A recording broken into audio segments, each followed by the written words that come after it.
Ashamaa akkam jirtu jaalatamtoonni fi kabajamtoonni hordoftoonni seenaa tuubii bakkuma jirtanitti nagaan rabbii sifaana haa ta'u. Ani seenaadha, seenaa tuubiiti warri nan beeyneef jechuudha. Chaayinaalii kiyya amma seenaa tuubii jedhu kanarratti viidiyoo hojjechuu nan dhiise. Sababni isaas chaayinaaliin kun xiqqoo rakkoo na jala godhateera. Haga ji'a tokkoon booda yoo rakkoo sun irraa ka'u ta'e asumaan itti fufa yookaan ammoo seenuu tuubii irratti chaayinaalii isa lammaffaa irratti viidiyoon isin hojjedha jechuudha. Tanaan dura viidiyoo wayii achirratti hojjedheera. Achi jalatti gaafii garaagaraallee na gaafattaniirtu.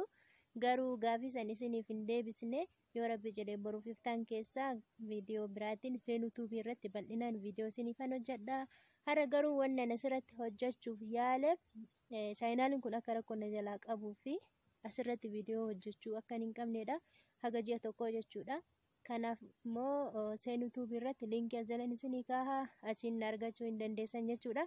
Kanaaf obboleeyyan kiyyaa kinoo hundumti biyya alaa keessa jiraattan galtanii akka kiyyaa kanasitti warii eegaa jira. Marga keessa hin jira jechuudha. Hundumti keessanuu waaqayyo gooftan rabbiin tokkichi nagaan biyya keessanitti isin haa galchuun isinin jedha. Isinirraa turuun kiyya xiqqoo ishii anayyuu baay'ee na yaachisa. Isinan yaade dhugaa dubbachuudhaafi garuu natti hin tolu. Neetworkiinis baay'ee hin jiru. Konneekshiniin hin jiru jechuudha. Biyyuma dhaloota kootti taa'eeti keessaayyuu bakka warri jiru gaxarii jechuudha. Kanaaf immoo yoo rabbi jedhee guyyaan gara katamaatti achi siqee viidiyoo isin hojjedha guyyaa guyyaadha yoo rabbi jedhee. Viidiyoo yeroo hojjetanitti viidiyoo daqiiqaa takkaa lama sa'aatii 5-6 upload ta'a jechuudha.